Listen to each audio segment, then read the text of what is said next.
ऊंची आवाज से बोलो हालेलुया। भजन संहिता 32 उसकी 8 और 9 आयत। मैं पहले 9 पढ़ूंगा फिर 8 पढ़ूंगा। तुम घोड़े और खच्चर के समान ना बनो जो समझ नहीं रखते, उनकी उमंग लगाम और रास से रोकनी पड़ती है, नहीं तो वो तेरे वश में नहीं आने के।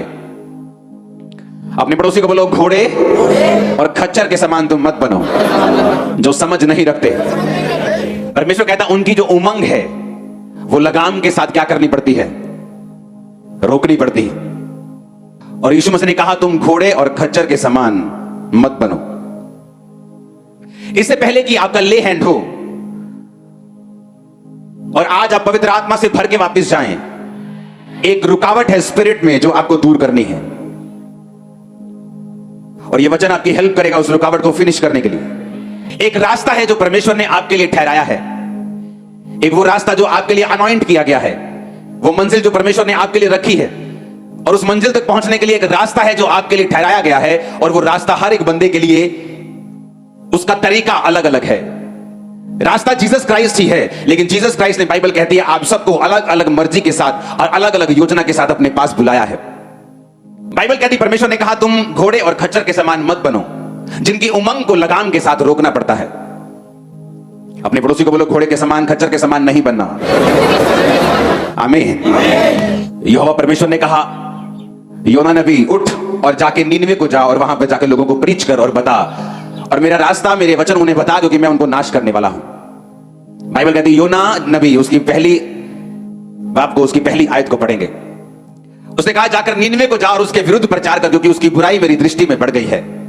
परंतु योना यहोवा के सम्मुख से तर्शीश को भाग जाने के लिए उठा और यापो नगर को जाकर तर्शीश जाने वाला एक जहाज पाया और भाड़ा देकर उस पर चढ़ गया और उसके साथ होकर यहोवा के सम्मुख से, ताकि वो तर्शीश को चला जाए। अगर परमेश्वर ने उसे गुजरात जाने के लिए बोला तो वो मेघालय जाने की तैयारी कर रहा था। अगर कश्मीर जाने के लिए परमेश्वर ने बोला तो वो कन्याकुमारी जाने की तैयारी कर रहा था, और वो परमेश्वर से भागा। और जिस समुद्र में वो सफर कर रहा था, उस नाव को, उस समुद्री जहाज को परमेश्वर ने एक लहरों में फंसा के एक तूफान में फंसाया, और जब सब मरने लगे तो सबने चिट्ठी डाली कि ये मुसीबत किस वजह से हम पे आई है, और चिट्ठी योना के नाम की निकली। योना को उठाया गया, वो सो रहा था, कि तेरे नाम पे चिट्ठी निकली है, क्या बात है? उसने बताया कि मैं यहोवा के सम्मुख से भाग आया हूं। परमेश्वर ने तो मुझे कहीं और जाने के लिए बोला था, लेकिन मैंने परमेश्वर की आवाज को नहीं सुना और मैं प्रभु के सामने से भाग आया हूं। परमेश्वर ने मुझे नीनवे जाकर लोगों को बचाने के लिए बोला था, लेकिन मैं वहां जाना नहीं चाहता था, इसलिए मैं भाग आया हूं। उन्होंने कहा तेरे कारण ये विपत्ति पड़ी। योना ने कहा हाँ मेरे कारण पड़ी है, और अगर तुम मुझे उठाकर समुद्र में फेंक दोगे तो अभी समुद्र की लहरें जो हैं होगी वो शांत हो जाएंगी। और जब उन्होंने योना को फेंका, लहरें शांत हुई। बाइबल कहती है जब योना डीप समुद्र के अंदर चला गया, जब अंदर भी समुद्र के पहाड़ होते हैं, अंदर भी, अगर आपको मालूम हो तो माउंट एवरेस्ट से भी ऊंचा पहाड़ समुद्र के नीचे, तो बाइबल कहती है समुद्र के नीचे जब वो मूर्छा खाने लगा, जब वो मरने लगा, तो परमेश्वर ने एक मछली को ठहराया, एक वेल ने उसे निगला, और बाइबल कहती है वो मछली के पेट में 3 दिन और 3 रात रहा, और अंदर से परमेश्वर के पास प्रार्थना करता रहा, क्योंकि उसे मालूम था कि परमेश्वर ने उसे एक और मौका दिया है। और बाइबल कहती है परमेश्वर ने फिर मछ को, उस वेल को आज्ञा दी, उसने जाकर उसे किनारे पर उगल दिया। वहां से वो 3 दिन के मार्ग पर उसी नीनवे को गया और उन लोगों को बचाया, प्रीच किया, उन्होंने मन फिराया, और सारे के सारे लाखों लोग बचाए गए। जो काम परमेश्वर ने करना था वो हुआ। अब बाइबल कहती है जब प्रभु यीशु मसीह ने योना के बारे में बोला तो परमेश्वर ने कहा जैसे योना 3 दिन रात जल जंतु के पेट में रहा, उसी तरह मैं भी हूं। परमेश्वर ने योना नबी के साथ अपनी तुलना किस लिए की? आज कौन सा दिन है जब जीसस क्राइस्ट स्वर्ग पे गए? हां, क्या बोल के गए थे आपको? आज खड़े होकर वचन सुनेंगे। क्या बोल के गए थे? कि जाओ क्या करो? सब जाके वो क्या करो? पुराने टाइम में कोई नबी होता था, परमेश्वर जिससे बात करते थे, जिस पर आत्मा उतरता था, वही ब्लेस्ड होता था, वही परमेश्वर को जानता था, पब्लिक शक्ल देखती थी उसकी। और अब खूबसूरती क्या है? परमेश्वर ने कहा जब जीसस क्राइस्ट मर के जी उठे तो अब आपको याजकों के पास जाकर पाप माफ करवाने की जरूरत नहीं, क्योंकि आप खुद एक याजक हैं, खुद एक राजा हैं, और हमारा महायाजक प्रभु यीशु मसीह। इस बात को समझे कि नहीं? अब जिस तरह परमेश्वर योना को देखते थे और योना को देखकर बोलते थे कि योना मैं ये चाहता हूं कि वो देश बचाया जाए, क्योंकि उनको किसी चीज की नॉलेज नहीं है, वो पाप में तो हैं, लेकिन अगर तू जाएगा तो वो उन्हें प्रीच करेगा तो वो लोग बच जाएंगे योना। और योना थोड़ा ड्रामा करके गया, लेकिन गया जरूर। मैं आपको इसलिए ये बात बता रहा हूं क्योंकि जब परमेश्वर भविष्यद्वक्ताओं को कोई बात बोलता था तो परमेश्वर जब वो बात को नहीं सुनते थे तो लगाम के साथ जब घोड़ा मुड़ता नहीं इशारे में तो क्या करनी लगाम खींचनी पड़ती उसकी। और लगाम कहां होती है उसकी? नाक के अंदर। जब लगाम खींचते हैं तो नाक में चोट लगती है, उसको दर्द होता है नाक के अंदर। उस दर्द से बचने के लिए फिर वो लगाम की बात को सुनता है और जहां लगाम बोलती है फिर वो वहां जाता है। परमेश्वर ने कहा तुम घोड़े मत बनो, कि जब मैं तुमको बोल रहा हूं, क्योंकि अब योना का टाइम चला गया, अब तुम सब योना नबी हो, तुम सब पतरस हो, तुम सब पौलुस हो, तुम सब प्रेरित हो, तुम सब चेले हो, तुम सब विश्वासी हो। आमीन ऊंचे वाला चाहिए चर्च। अब ध्यान से समझना है क्यों तुम मुश्किल में हो, क्यों तुम ट्रबल में हो, क्यों लोग शराब के नीचे हैं, क्यों उनकी लाइफ में वो नहीं है जो होना चाहिए। क्यों? क्योंकि परमेश्वर की बात को तुम समझे नहीं। उसने कहा योना जा और लोगों को बचा। मैं ये बात पूछना चाहता हूं, जब यीशु मसीह आज के दिन स्वर्ग पे गए थे तो आपको कौन सी बात बोलकर गए थे? कौन सी बात बोल के गए थे? क्या बोल के गए थे? बोलो ऊंची आवाज में। ऊंची नहीं आई आवाज, बोलो क्या बोल के गए थे? बोलो जाओ। क्या बोल के गए थे? अब पूछो अपने पड़ोसी को, तुम जाते हो कि नहीं? तुम जाते हो लेकिन अपना राज्य स्थापित करने के लिए, कुछ अपना फायदा ढूंढने के लिए तुम जाते हो, लेकिन सिर्फ फॉरेन वाले लोगों के पास ताकि तुम्हें वीजा मिल जाए। तुम जाते हो सिर्फ अमीरों के पास, तुम जाते हो सिर्फ अपने स्वार्थ के लिए। उसने कहा जाओ और सुसमाचार सुनाओ। आज कलीसिया बीमारियों में और श्रापों में नहीं होती अगर उसने परमेश्वर की इस आज्ञा को पूरा कर दिया होता तो। जब योना ने परमेश्वर की आज्ञा पूरी नहीं की तो परमेश्वर ने क्या किया? लगाम खींची के नहीं, वो मौत के मुंह में गया, पूरी ड्रामेबाजी वहां पे चली। उसी तरह से बाइबल कहती है जब आप लोग परमेश्वर की आज्ञाओं को नहीं सुनते और जो सीधा रास्ता परमेश्वर ने आपके लिए ठहराया है आप उस पर नहीं चलते, फिर वो लगाम को खींचता है। हम इमोशनल ट्रबल में चले जाते हैं, हस्बैंड में प्रॉब्लम शुरू हो जाती है, वाइफ में प्रॉब्लम शुरू हो जाती है, बच्चों में प्रॉब्लम शुरू हो जाती है, फाइनेंस बिगड़ना शुरू हो जाता है, सेहत खराब होनी शुरू हो जाती। हम सोचते हमने क्या नहीं किया, क्या गलती हो गई हमसे, क्योंकि बाइबल कहती है आप लोग सुसमाचार सुनाने के लिए चुने गए हो। परमेश्वर की रूहों को बचाने की इच्छा आज भी वैसी है, बल्कि और बढ़ चुकी है। उसने योना को कहा जा और लोगों को बचा, और अब यीशु मसीह आपको कुछ बोल के गए हैं जो आप भूल गए हो। हमें लगता है मुझे बेबी चाहिए, मुझे चर्च जाना है, मुझे बरकत चाहिए, मुझे चर्च जाना है। ये तो बहाना है चर्च आने का। उसका असली मकसद है आप लोग रूहों को बचाओ, क्योंकि उसने कहा जाओ और सुसमाचार सुनाओ, सब जातियों के लोगों को चेला बनाओ, सब बातें उन्हें मानना सिखाओ, और देखो जगत के अंत तक मैं तुम्हारे साथ हूं। लेकिन मैं वही पूछ रहा हूं, जब योना नहीं गया तो परमेश्वर को लगाम लगानी पड़ी। जब आप नहीं जाएंगे तो फिर वो क्या करेगा? लगाम लगाएगा। ये लगाम मेरी लाइफ में लगी रही। मसीह के शुरुआती दिनों में मेरा मकसद सिर्फ चंगियाई पाना था, कि कहीं ना कहीं से रोजे रख के, प्रेयर करवा के, क्रूसेड करवा के मैं हील हो जाऊं। लेकिन मेरा मकसद वो नहीं था जो परमेश्वर ने जिसके लिए मुझे बुलाया था, रूहों को बचाना। जब मेरा मकसद सेट हो गया, मुझे मालूम हो गया कि मैं असल मेरा काम रूहों को बचाना है, मेरी प्रॉब्लम्स जा चुकी थी, फिनिश हो चुकी थी। आज वो दिन है जब प्रभु यीशु मसीह ने आपको बोला था कि जाओ, योना की तरह बोला था जाओ। जीसस ने बोला तो कहीं और है, लेकिन आप कहीं और गए।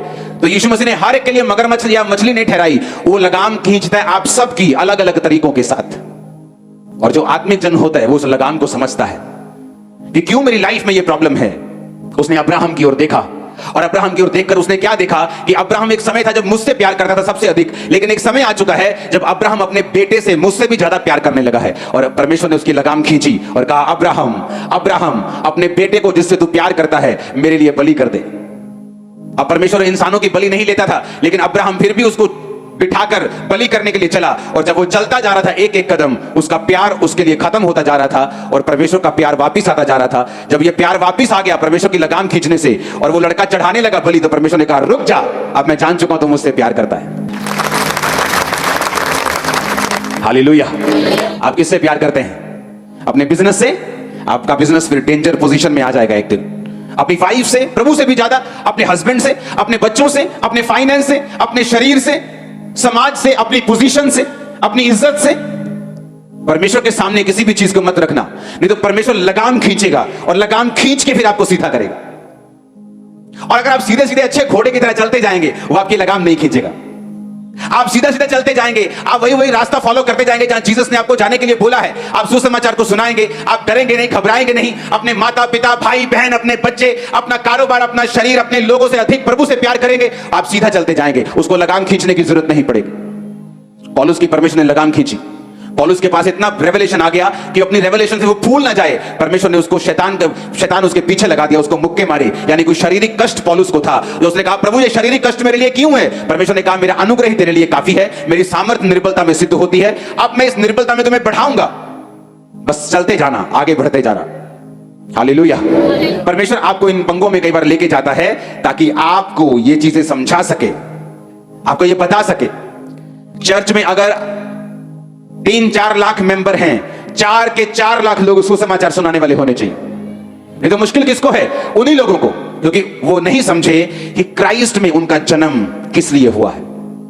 पहले नबी होते थे, नबियों को परमेश्वर बोलता था, मूसा को बोलता था, नबियों को बोलता जाओ ये काम करो। जी उठने के बाद परमेश्वर ने कहा अब तुम मेरे याजक हो, तुम मेरे राजा हो, तुम मेरे लोग हो, तुम मेरे भाई हो, तुम मेरे सहकर्मी हो, तुम मेरे बच्चे हो, जाओ और सुसमाचार सुनाओ। तुमको कहा खुदा ने, तुमको कहा खुदा ने। आमीन। स्वर्गदूत आया जकरिया के पास, कहता जकरिया तेरी प्रार्थना सुन ली गई है, बुढ़ापे में तेरे बेटा होगा, तेरी पत्नी जो बांझ कहलाती है वो पुत्र जनेगी, उसका नाम यूहन्ना रखना। उसने कहा ये कैसे हो सकता है, वो बूढ़ी हो चुकी है। लूका 1:19। स्वर्गदूत ने उसको उत्तर दिया मैं जिब्राइल हूं जो परमेश्वर के सामने खड़ा रहता हूं, तुझसे बातें करने और सुसमाचार सुनाने को भेजा गया हूं। देख जिस दिन तक ये बातें पूरी नहीं होंगी तो गूंगा रहेगा और बोल नहीं सकेगा, क्योंकि इसलिए कि तूने मेरी बातों की जो समय पर पूरी होंगी विश्वास नहीं किया। परमेश्वर ने बताया जकरिया ये सीधा सीधा रास्ता है चलने का इधर। कहता नहीं नहीं नहीं ये हो ही नहीं सकता, मेरी तो पत्नी बहुत बूढ़ी है और मैं बड़ा बूढ़ा हूं, हमें बच्चा हो ही नहीं। अब स्वर्गदूत कहता अब तू गूंगा रहेगा, क्योंकि मुझे तेरी लगाम खींचनी पड़ेगी ताकि तू बोल बोल करके मेरे हो नहीं सकता, कहीं सचमुच अपनी पत्नी को बांझ ना कर दे। इसलिए तेरी लगाम को मैं खींचूंगा और तेरा मुंह बंद रखूंगा ताकि तेरे बच्चा हो जाए। और जब बच्चा हो गया उसका नाम यूहन्ना उसने लिख के दे दिया, उसकी जुबान खुल गई। हालेलुया। अब यह फैसला आप लोगों को करना है कि लगाम खिंचवा के परमेश्वर का काम करना है कि सीधे सीधे करना है। हालेलुया। क्योंकि परमेश्वर ने कहा मैं तुम्हें बरकत देना चाहता हूं, आप ही की प्रेयर है मुझे बरकत मिले, आप ही की प्रार्थना है मैं छुटकारा पाऊं, आप ही की प्रेयर है मैं आगे बढ़ूं, मेरा परिवार ब्लेस हो, मेरे बच्चे ब्लेस हो। तो परमेश्वर ने वायदा किया है जब तू बोएगा तू काटेगा, जब तू लोगों को बचाएगा मैं तेरे परिवार को बचाऊंगा, जब तू सुसमाचार सुनाएगा मैं तुम्हें उत्तम दाख दूंगा, उत्तम तेल दूंगा, उत्तम घराना दूंगा, सब कुछ तेरी लाइफ में उत्तम दूंगा। जो तू मांग रहा है तुझे मेरी सेवा करनी होगी, तुम्हें याजक बनना होगा। हालेलुया। जब एक व्यक्ति कहीं दूर जाने को होता है, फ्लाइट पकड़नी है, ट्रेन पकड़नी है, और उसका बड़ा करीबी उसके पास आया और ट्रेन चल पड़ी, तो उसको मालूम है कि अब ज्यादा बातें करने का टाइम नहीं, वो बड़ी इंपॉर्टेंट बातें उसको याद करवाता है कि ये काम कर लेना, ये काम जरूर करना, ये काम बहुत जरूरी है। जब जीसस क्राइस्ट स्वर्ग पे चढ़ रहे थे तो वो लाखों बातें बता सकते थे, लेकिन उन्होंने मोस्ट इंपॉर्टेंट बात आपको बोली, जाओ और सुसमाचार सुनाओ, सब जातियों के लोगों को चेला बनाओ, किसी का मुंह देखकर मत डरो, उन्हें बताओ जीसस क्राइस्ट धर्म और जात को बदलने नहीं आए, जीवन बदलने के लिए आए। लोग बदलेंगे, तुम ब्लेस होगे यीशु के नाम में। Hallelujah, hallelujah. अपने पड़ोसी को बोलो तुम घोड़े और खच्चर के समान मत बनो। आमीन। अब आप इस बात को समझेंगे कि परमेश्वर ने योना को छोड़ा नहीं और लगाम के साथ उसको खींच के लेके आए। आप भूल जाओ आप लाखों को खड़े हो, आप सोचो खुदा आपसे बात कर रहा है सिर्फ, और ये सोचो कि आपको परमेश्वर ने एक मकसद दिया है, अपने पास बुलाने का एक कारण है। वो कारण है लोगों को बचाना, रूहों को बचाना, मरते हुए नशे वाले लोगों को बचाना, उनको यीशु मसीह के बारे में बताना, स्वर्ग राज्य का वारिस बनाना। ये आपका मकसद है। आज के आप नबी हैं, आप आज के याजक हैं, आज के आप विश्वासी हैं, आज के पास्टर हैं, आज के प्रेरित हैं। आमीन। अब ये सोच लो कि आपको लगाम के साथ चलना है कि आपको सीधा चलना है। 3 तरह की सिचुएशन होती। कई लोग होते हैं वो लगाम के साथ नहीं चलना चाहते, उनको मालूम है कि मैं जो खुदा की बात से इधर उधर होऊंगा तो वो फिर से मुझे खींच के लेके आएगा, मुझे दुख होगा, दर्द होगा, घूम फिर के फिर वही बोर्ड के नीचे में आऊंगा, वही ऊंट पहाड़ के नीचे आएगा। तो इससे अच्छा ये है मैं अच्छी तरह से चलूं।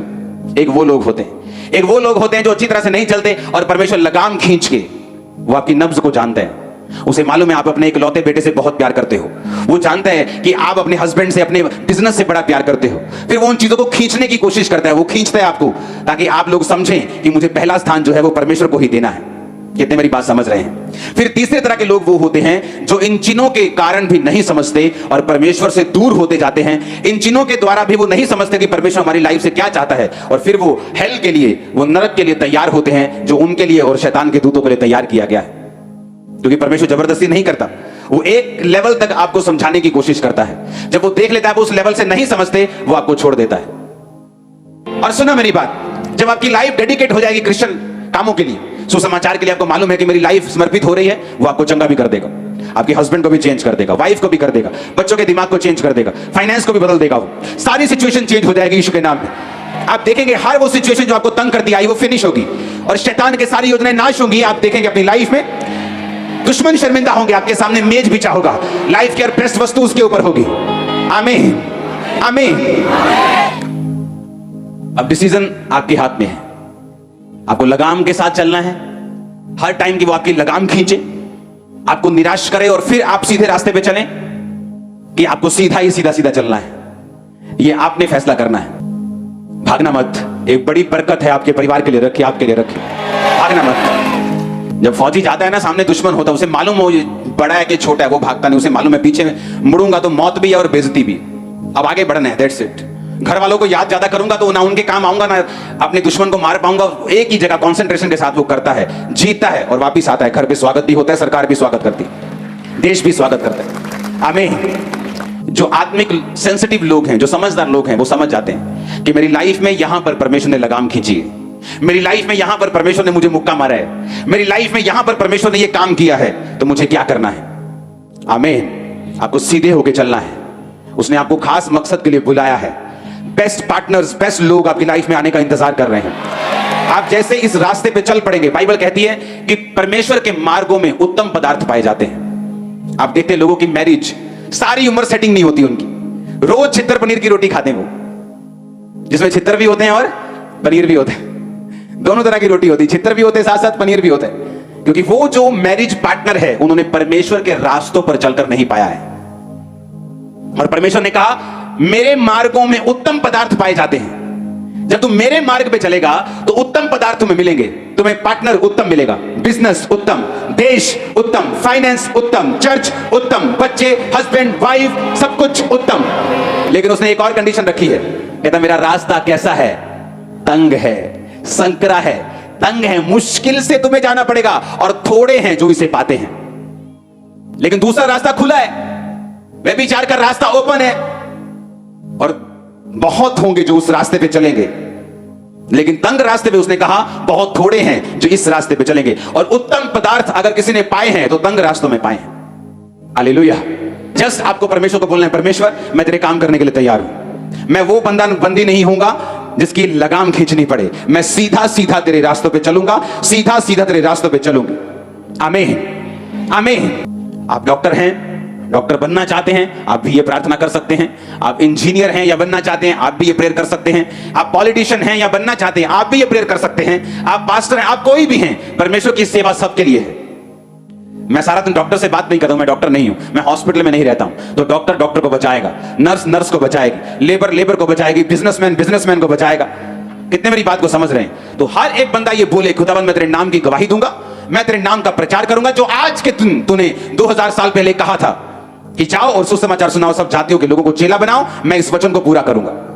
आमीन, आमीन। और बाइबल कहती है जब उन लोगों ने मन फिराया तो परमेश्वर आनंदित हुआ।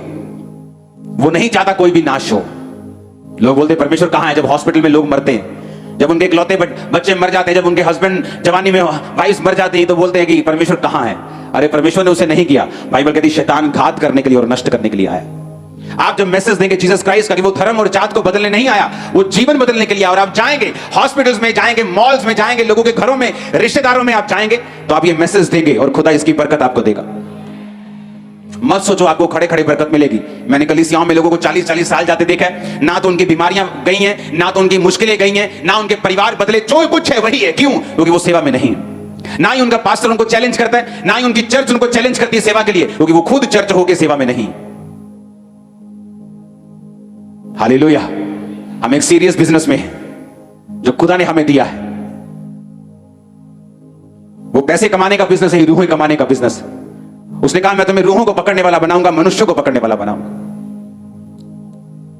इस साल के अंत में आपका रिपोर्ट कार्ड जब मांगा जाएगा, जो हर क्रिसमस पे आपसे मांगा जाता है कि कितनी रूहें बचाई हैं पूरा साल, तब शर्मिंदा होकर आंखें नीचे करके, हाथ नीचे करके खड़े होने की जरूरत नहीं। आपसे काम करना शुरू करो। जून चढ़ने वाला है, सबसे गर्म महीना चढ़ने वाला है। आत्मा में सबसे गर्म हो जाओ, शैतान पर हथौड़े मारो, उसे लोगों से निकालो। आपके घरों से परमेश्वर निकाल देगा उसे। वो आपके घरों से क्यों नहीं गया? क्योंकि आपने लोगों से उसे कभी नहीं निकाला। आपने चैलेंज कभी लिया ही नहीं, आपने कभी चुनौती ली नहीं, आपने कभी परमेश्वर के वचन को सीरियसली लिया ही नहीं। इससे पता चलता है कि अगर हम ये वचन को भी सीरियस नहीं लेते तो हीलिंग के वचन को भी अपनी लाइफ में पूरा होते हुए कैसे मानेंगे, कैसे विश्वास करेंगे वो चंगा करता है, कैसे विश्वास करेंगे वो छुड़ाता है, कैसे विश्वास करेंगे वो धर्मी का वंश बचाया जाएगा, वो हमारे बच्चों को बचाएगा अगर हम उसके एक वचन को पूरा नहीं करते तो। आप घरों में काम करते हैं, आप बॉस हैं, आप छोटे हैं, आप बड़े हैं, कोई मायने नहीं करता, जस्ट बोलो। और उसने कहा तुम्हें बोलना नहीं आता तो भी परवाह मत करना, मेरा आत्मा तुम्हें बताएगा क्या बोलना है, मेरा आत्मा तेरे साथ होगा। मैं आपको एक ऐसा रास्ता बता रहा हूं जो आपको जल्दी आशीष की ओर ले जाएगा, जल्दी आपको बरकत दे देगा। आमीन, आमीन। क्योंकि लोग इसे सीरियसली नहीं लेते। आप मुस्लिम जाके लोगों की लाइफ देखो जो बहुत पुराने टाइम से परमेश्वर को मानते हैं, कोई फर्क नहीं उनमें और अविश्वासियों में। उनके घरों में भी वही चिक चिक मिच मिच चल रही जो उनके घरों में चल रही। क्यों? वचन को सीरियसली लिया नहीं। उन्हें लगता है कि यीशु मसीह तो हमारा ही है, हम तो पुराने ईसाई हैं, हम तो 20 साल से प्रभु में हैं। लेकिन क्या करेगा 20 साल से प्रभु में रहना अगर आपने एक भी रूह को बचाया नहीं? आप एक साल में 10 रूहों को भी बचा नहीं पाते तो क्या फायदा उस क्रिश्चियन होने का? जीसस ने कहा जाओ और सुसमाचार सुनाओ, सब जातियों के लोगों को चेला बनाओ, सब बातें मानना सिखाओ और देखो जगत के अंत तक मैं तुम्हारे साथ हूं। आप पूरा करेंगे इस वचन को? आप भूल जाओ आप लाखों की तादाद में हो। आप सोचो कि यहोवा परमेश्वर योना से बात कर रहा है दोबारा। आप ये सोच लो, आप भूल जाओ मैं आप सबसे बात कर रहा हूं। आप अपने आप को सोचो कि परमेश्वर आपको कह रहा है जा और स्टार्ट कर मेरा काम। बहुत लोगों को लगता है कि काम स्टार्ट करने के लिए मुझे चर्च खोलनी पड़ेगी। अरे चर्च में कहां रूहें बचती लोगों के पास? चर्च तो उनके बेचारे लोग नहीं आते उनके पास। चर्च में नहीं, बाहर जाओ, मोहल्लों में जाओ, नगरों में जाओ, चौकों में, बाजारों में जाओ, रेलवे स्टेशन पे जाओ, वहां बचाओ रूहों को जहां जरूरत है। आमीन, हालेलुया, हालेलुया। कॉलेजेस के बाहर जाओ, स्कूल्स के बाहर जाओ, वहां जाओ, बताओ। आप देखेंगे लोगों को जरूरत है। नशों में मर रहे हैं लोग, बाप के साथ बनती नहीं, मां के साथ बनती नहीं, गालियां निकालते सारा दिन, नशा बेचते हैं। क्यों? क्योंकि परमेश्वर से दूर है। कारण कौन है? कारण कलीसिया है। कारण वो लोग हैं जिन्होंने कलीसियाओं को बोझ नहीं दिया कि अगर आप काम नहीं करेंगे परमेश्वर का तो काम नहीं होगा। वो कर सकता है अकेला लेकिन करेगा नहीं, उसको आपकी जरूरत है। आज जब आप इस बोझ को लेके जाएंगे यहां से, एक खुदाबंद के सामने एक वायदा कर लो कि परमेश्वर मैं अकेला चर्च नहीं आऊंगा, साथ लेके आऊंगा, गाड़ियों को लेके आऊंगा, ये तो अपने साथ किसी को लेके आऊंगा, मैं अकेला नहीं बचूंगा, मैं लोगों को बचाऊंगा। फिर देखो जो काम फंसा हुआ है वो कैसे निकलता है, जो स्ट्रेस में लाइफ बीत रही है वो कैसे खुदाबंद उसे फ्री करता है। पवित्र आत्मा की अग्नि को रिसीव करने के लिए तैयार हो जा। वो आप पर आएगी, आपके बच्चों पे, यूथ पे, छोटों और बड़ों सब पे आएगी, बुजुर्गों पे आएगी, छोटों पे आएगी। इन जीसस नेम आमीन हो। चाहे बरकत आपकी हो। टाइम आ चुका है अपनी डेस्टिनी को चेंज करने का, हाई लेवल पे जाने का, और वो आपको लेके जाएगा। दुनिया के बेस्ट प्लेसेस आपके लिए रचे गए, बनाए गए, बेस्ट जगह है, बेस्ट चीजें आपके लिए बनाई गई। जैसे आप शुरू करेंगे ये आपके कदमों में होंगे। आमीन होने वाला चाहिए चर्च।